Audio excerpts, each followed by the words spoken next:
Okay, I need to be honest with you because I wish somebody had been this honest with me. Every single plant on this list, I planted on purpose. With my own hands. I paid money for them. I dug the hole. I watered them in. I felt good about it. And every single one of them, I now deeply, genuinely regret. Some of them I'm still fighting years later. One of them I have technically never fully gotten rid of, and I've been trying since before some of you were gardening at all. Here's the thing nobody told me when I was starting out, standing in that garden center, holding a pretty little pot with a pretty little bloom. Some perennials aren't a gift that keeps on giving. They're a mistake that keeps on spreading. And the difference between a plant that fills in a bed nicely and a plant that swallows your entire yard is a line the nursery will never, ever point out to you. Because that pretty little pot, it's the same price whether it behaves or whether it ruins your next 10 years. I spent years learning this the hard way. I'd plant something, love it for one season, and then spend the next 5 seasons on my knees with a shovel trying to undo a 15-minute decision. 15 minutes to plant. 5 years to remove. That's the math nobody shows you. And here's why I'm making this video right now, in fall specifically. Fall is your window. This is the best time of the entire year to rip these out because the top growth is still visible so you can actually find every plant, the soil is soft and workable, and getting them out now means they can't spend all winter quietly expanding their roots underground while you're not looking. Wait until spring and you're fighting a bigger monster. Do it now and you win. So today I'm giving you 10 perennials I regret planting, exactly why each one turned on me, and this is the important part. How to actually get rid of it because some of these you cannot just pull out and walk away from. I'll also tell you what your garden center will never admit about each one. And if you're not subscribed, do it right now because this is the kind of hard-won, save-you-years advice I share every single week. Plant number 6 is the one that looks the most innocent and is secretly the worst nightmare on this entire list. Most people don't even realize they have it until it's everywhere. And number 10. I saved for last on purpose because it is the single hardest plant here to ever fully remove, and if you have it, you need to hear this before you touch it. Let's get into it. Plant number 1, bee balm. Monarda didyma. I'm starting here because this is the friendly-looking one that lulls you into a false sense of security. Bee balm gives you these gorgeous, shaggy, firework-shaped blooms in red, pink, and purple, and the pollinators genuinely love it. Bees, butterflies, hummingbirds, they all show up. So you think you've done a good thing. And for the first year you have. Then you meet the 2 problems nobody warned you about. First, it spreads by underground runners called stolons, and it does not stay in its lane. That tidy little clump you planted becomes a sprawling colony that shoves out everything around it, and it spreads outward a little more aggressively every single year. Second, and this is the one that really gets people, bee balm is a magnet for powdery mildew. By midsummer, in a lot of climates, the whole plant is coated in this ugly gray-white dust, the leaves look diseased, and it spreads that mildew to nearby plants too. Here's how you get it out. Dig the whole clump and follow those runners outward. They travel just under the surface, so trace them and pull the white roots as you go. Miss a chunk and it regrows, so be thorough. Hardy zones 3 through 9, which is a polite way of saying it'll survive almost anything you do to it. Here's what your garden center won't tell you. There are well-behaved, mildew-resistant named varieties of bee balm, but the cheap generic ones on the discount rack are usually the aggressive, mildew-prone species. They sell you the problem child and let you find out in July. Plant number 2, obedient plant. Physostegia virginiana. The name is a lie. I want that on the record. This plant is called obedient because the individual flowers stay put when you bend them on the stalk, a cute little parlor trick, but the plant itself is one of the most disobedient things you can put in the ground. It gives you these pretty spikes of pink or white tubular flowers in late summer, right when you want color, so you plant it. And then it uses those same underground runners to march across your bed in every direction. It doesn't clump. It colonizes. Within a couple of years, that one polite plant is a thicket, popping up 2 feet away, then 4, then wherever it pleases. To remove it, You're digging the entire colony and sifting the soil for runners because every white fragment you leave behind becomes a new plant. Hardy zones 3 through 9. Vigorous is the nursery word. Invasive is the honest one. The insider truth. Obedient plant is often sold as a native pollinator plant, which is technically true and makes it sound gentle and responsible. But native does not mean well-mannered in a small garden bed. In the wild, it's kept in check by competition. In your tidy, watered, fertilized bed with no competition, it goes berserk. Plant number 3, Chinese lantern. Physalis alkakenji. This one gets people every fall because the seed pods are genuinely beautiful, those bright papery orange lanterns that everyone wants for autumn arrangements. You see them, you fall in love, you plant one. I did exactly that. Big mistake. Chinese lantern spreads by aggressive underground rhizomes that run deep and wide and fast, and it also self-seeds from those pretty lanterns. So you get hit from 2 directions at once, spreading roots below and scattered seeds above. It'll come up in the middle of your lawn, in the cracks of your patio, in beds 10 feet away. Getting it out is a project.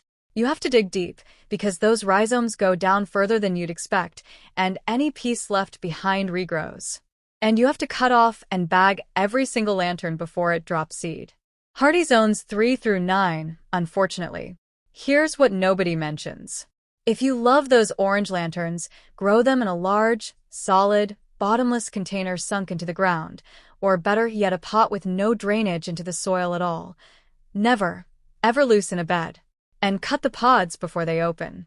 Contain it or regret it. There is no in-between with this plant. Plant number 4, gooseneck loosestrife. Lysomachia clethroides. Oh, this one. Gooseneck loosestrife has these genuinely charming arched white flower spikes that curve over at the tip like a flock of little geese all looking the same direction. It's a lovely effect. It photographs beautifully. It is a wolf in sheep's clothing. This plant spreads by rhizomes with a speed that has to be seen to be believed. It doesn't creep. It sprints. One season it's a nice clump, the next it's a 5-foot patch, the one after that it's eaten the whole bed and is eyeing the neighbor's fence. It forms such dense mats that nothing else can survive next to it. Removal is brutal honesty time. This is a multi-season fight. Dig everything, sift the soil, and then watch that spot like a hawk for the next year, digging every single sprout the moment it appears, because it will re-sprout from fragments you couldn't possibly find. Hardy zones 3 through 9. The insider tip: your garden center will never volunteer. Gooseneck loosestrife is almost always sold with 0 warning, sitting right there next to the well-behaved perennials at the same price. If you must grow it, it goes in a container, period. In open ground, it is one of the fastest regrets you will ever plant. Plant number 5, ribbon grass. Phalaris arundinacea. Also sold as gardener's garters. This is the pretty variegated grass with the crisp white and green striped blades that looks so fresh and bright in the garden center, especially for shady, damp spots where you're desperate for something to grow. So you buy it. Everybody buys it once. And then it runs. Ribbon grass spreads by tough, wiry rhizomes that form an impenetrable mat, and it's happy in sun or shade, wet or dry, good soil or bad. That adaptability that sounds so appealing on the tag is exactly what makes it a monster. There's no condition that stops it. It'll invade your lawn, your beds, and it's considered genuinely invasive in wetlands and waterways in many regions.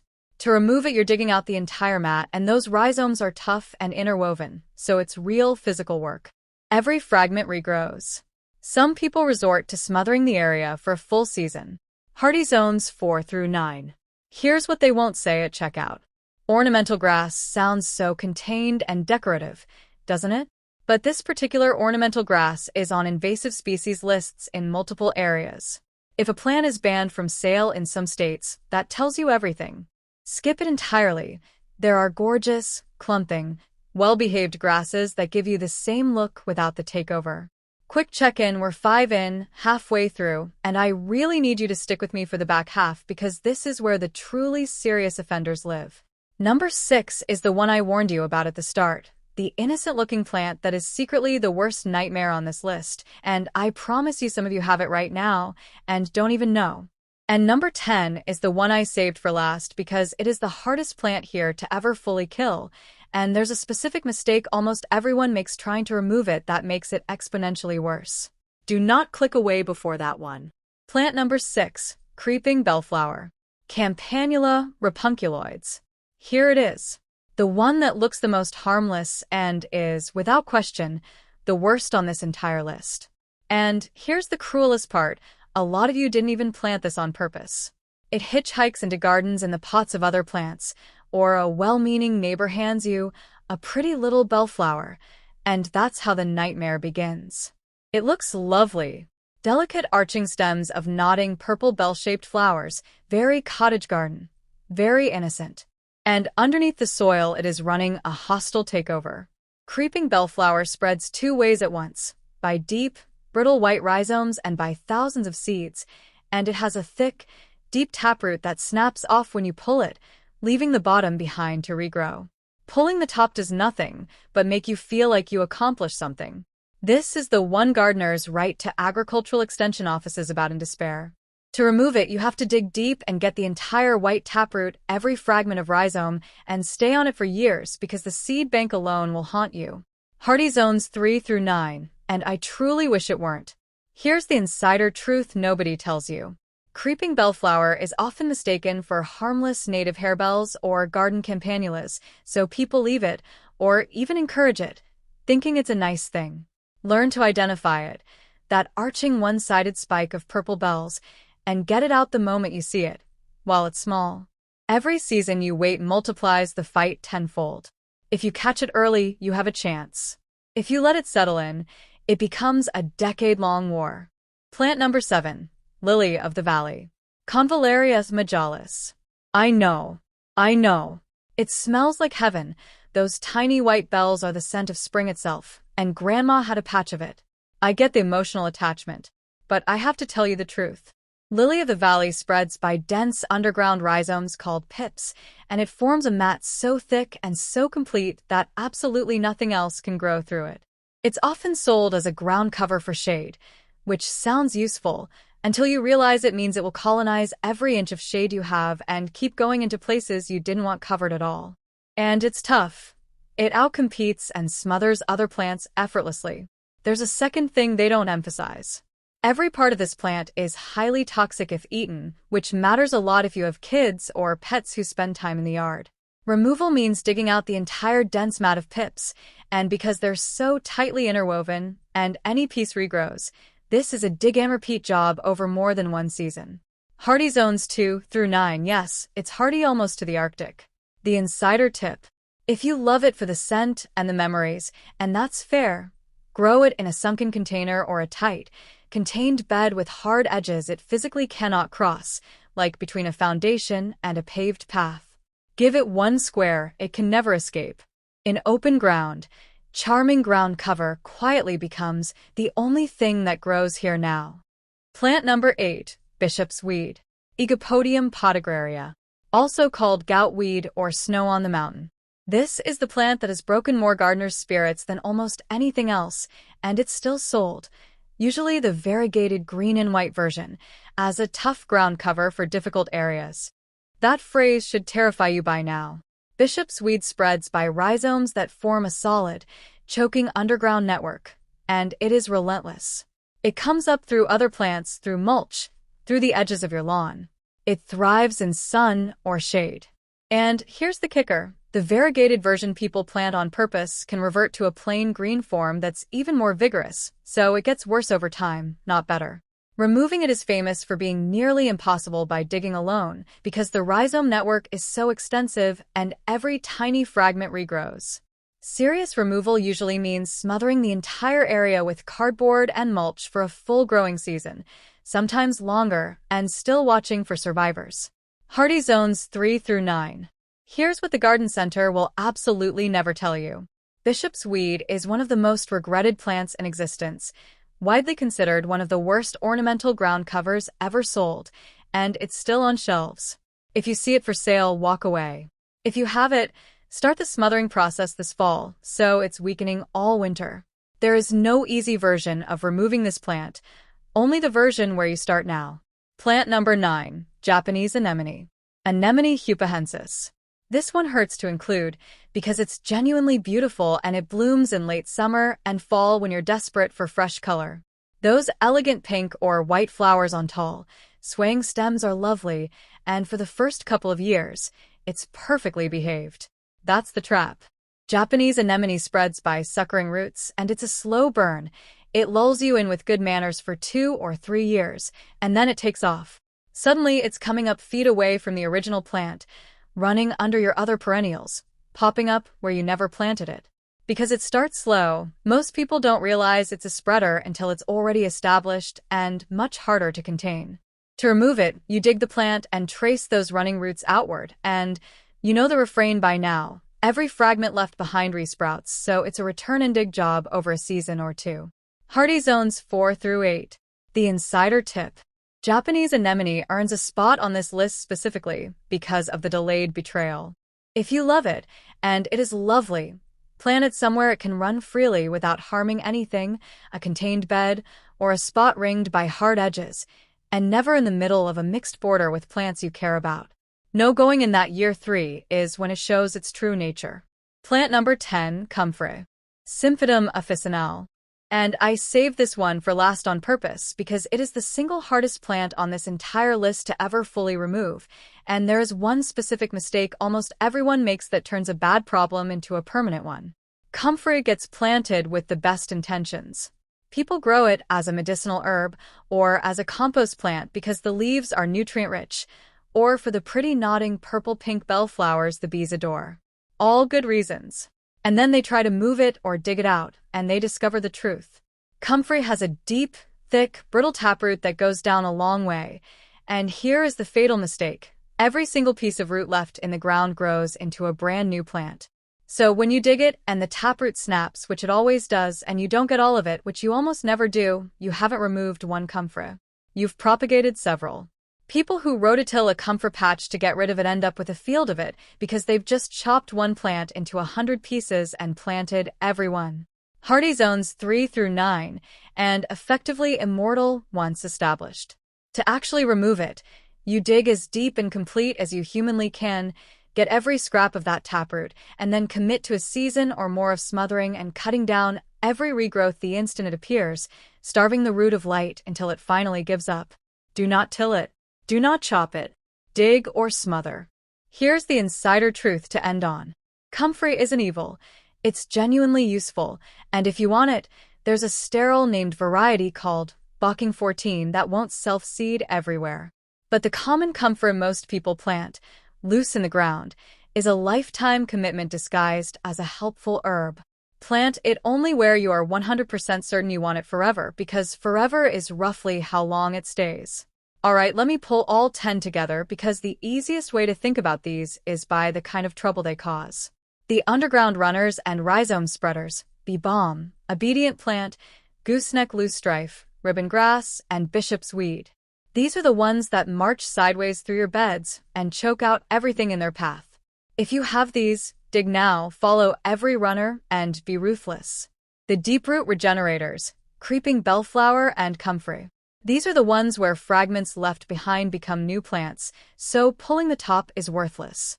You have to get the whole root, and you have to be patient over more than one season. Never till these.